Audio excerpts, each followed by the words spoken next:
আল্লাহর এক বান্দা ছিল নামাজের সিজদায়। আল্লাহর ডাক দিয়ে বলে, বান্দা, তুই যতই নামাজ পড় আর যতই সিজদা কর, তোর ঠিকানা জাহান্নাম। এ কথা শুনে বান্দাটি বলতেছে, আলহামদুলিল্লাহ। আল্লাহ বলে, এই বান্দা, জাহান্নামের কথা শুনে কেউ আলহামদুলিল্লাহ কয়?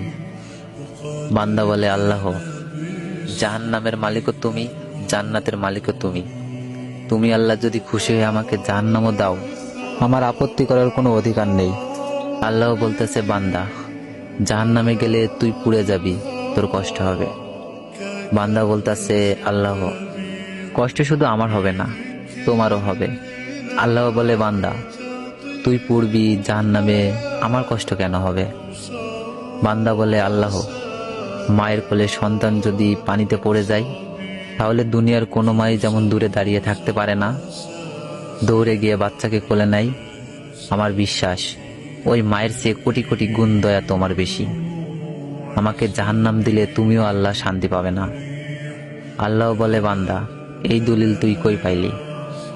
বান্দা বলে, আল্লাহ, আমাদের জাতির পিতা ইব্রাহিম আলাইহিস সালাম তোমার প্রেম বুকে নিয়ে যখন নমরুদের চুলায় পড়ে গেল, তার আগেই তুমি বলে দিলে, আমার দিকে তাকিয়ে দেখো, আমার কলেজা ভরে শুধু তুমি আছো, আর অন্য কারো জায়গা নাই।